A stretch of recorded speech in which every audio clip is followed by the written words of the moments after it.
तर देवेंद्र फडणवीस हे स्वतः भाजपच्या संभाव्य मंत्र्यांना फोन करणार असल्याचं कळतंय। मंत्रिमंडळ विस्ताराच्या संदर्भात मुख्यमंत्री स्वतः या संभाव्य मंत्र्यांना फोन करणार आहेत आणि उपस्थित राहण्याच्या सूचनाही करणार आहेत। मुख्यमंत्र्यांच्या फोनच्या नंतरच त्यांच्या मंत्रिपदाच्या संदर्भात शिक्कामोर्तब होणार असल्याचं कळतंय।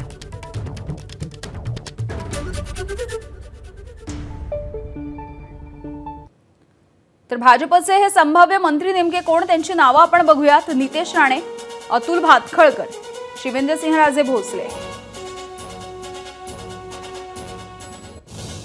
गोपीचंद पडळकर आणि माधुरी मिसाळ, संजय कुटे, जयकुमार रावल। भाजपच्या संभाव्य मंत्र्यांची ही नावे आपण बघतोय आणि उद्या राज्य मंत्रिमंडळाचा विस्तार होणार आहे। आशिष शेलार, रवींद्र चव्हाण, मंगलप्रभात लोढा, मुंबई आणि उपनगरातली ही नावे आपण बघतोय। त्यासोबतच चंद्रशेखर बावनकुळे, गिरीश महाजन आणि राधाकृष्ण विखे पाटील हे सुद्धा भाजपचे संभाव्य मंत्री असू शकतात। पंकजा मुंडे आणि अतुल सावे।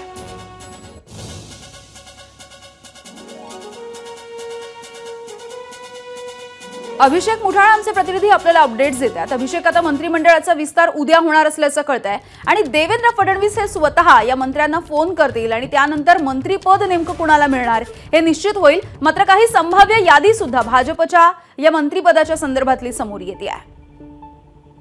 नक्कीच एकूण पाहायचं तर नावं जी आहे ती कुठेतरी निश्चित आपल्याला होताना पाहायला मिळत आहेत। उद्याला दुपारी 3च्या नंतर आपल्याला जो मंत्रिमंडळाचा पहिला विस्तार आहे तो होताना पाहायला मिळेल।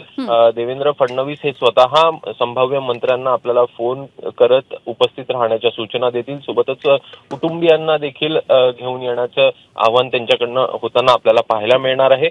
उद्या दुपारी देवेंद्र फडणवीसांचा जो विस्तार होणार त्यातले काही नावं जी आहेत ती आपल्या हाती आलेली आहेत। एकूणच विभागवार जर का पाहायचं तर यामध्ये विभागवार असेल किंवा मग एकूणच सोशल इंजिनिअरिंगचा देखील ताळमेळ बसवण्याचा प्रयत्न आपल्याला या मंत्रिमंडळाच्या विस्तारामध्ये होताना पाहायला मिळतो आहे आणि तशाच प्रकारची ही संपूर्ण यादी आपल्याला दिसते आहे। कोकण असेल, रवींद्र चव्हाण असेल, नितेश राणे असेल, मुंबईतनं मंगलप्रभात लोढा असतील, आशिष शेलार असतील, अतुल भातखळकर असतील, पश्चिम महाराष्ट्रातनं शिवेंद्रराजे भोसले असतील, गोपीचंद पडळकर, माधुरी मिसाळ, राधाकृष्ण विखे पाटील असतील किंवा मग विदर्भातनं चंद्रशेखर बावनकुळे, संजय कुटे, उत्तर महाराष्ट्रातनं गिरीश महाजन आणि जयकुमार रावल आणि मराठवाड्यातनं पंकजा मुंडे आणि अतुल सावे अशी काही संभाव्य जी मंत्रिमंडळात पहिला विस्तार जो आहे त्यामधली ही काही संभाव्य यादी आहे जी आताला आपल्याला हाती लागली।